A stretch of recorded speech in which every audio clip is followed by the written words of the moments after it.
بسم اللہ الرحمن الرحیم۔ محترم ناظرین، السلام علیکم ورحمۃ اللہ وبرکاتہ۔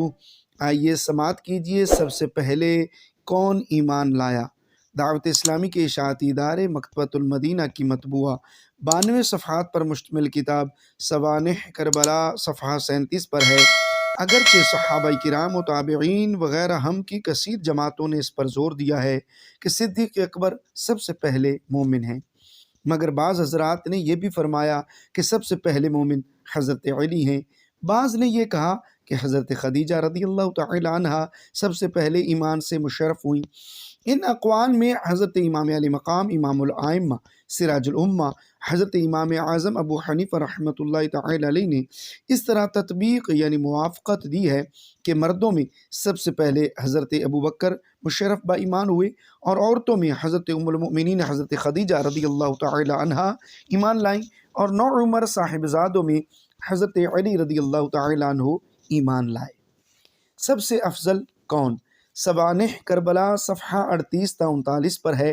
اہل سنت کا اس پر اجماع ہے کہ انبیاء یعنی انبیاء و مرسلین، انس و ملک یعنی انسانوں اور فرشتوں کے انبیاء اور مرسلین علیہم السلام کے بعد تمام عالم سے افضل حضرت ابو بکر صدیق رضی اللہ تعالی عنہ ہیں، ان کے بعد حضرت عمر، ان کے بعد حضرت عثمان، ان کے بعد حضرت علی، ان کے بعد تمام عشرہ مبشرہ، ان کے بعد باقی اہل بدر، ان کے بعد باقی اہل احد، ان کے بعد باقی اہل بیعت رضوان، پھر تمام صحابہ۔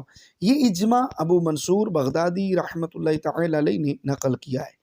مختلف افراد کی اعتبار سے اجماع کی نوعیت مختلف ہے، اور اس میں مزید بھی کچھ تفصیل ہے۔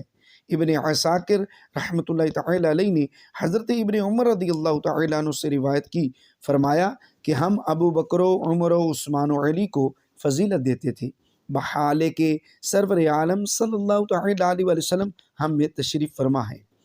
امام احمد رحمۃ اللہ تعالی علیہ وغیرہ نے حضرت علی مرتضیٰ شیر خدا رضی اللہ تعالی عنہ سے روایت کیا کہ آپ کرم اللہ تعالی وجہہ الکریم نے فرمایا کہ اس امت میں نبی علیہ الصلوۃ والسلام کے بعد سب سے بہتر ابو بکر و عمر ہے۔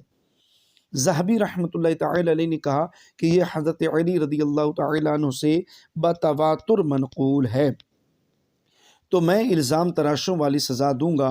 ابن عساکر رحمۃ اللہ تعالی علیہ نے عبد الرحمن بن ابی لیلہ رحمۃ اللہ تعالی علیہ سے روایت کی کہ حضرت علی مرتضیٰ شیر خدا کرم اللہ تعالی وجہہ الکریم نے فرمایا، جو مجھے حضرت ابو بکر و عمر سے افضل کہے تو میں اس کو مفتری کی یعنی الزام لگانے والے کو دی جانے والی سزا دوں گا۔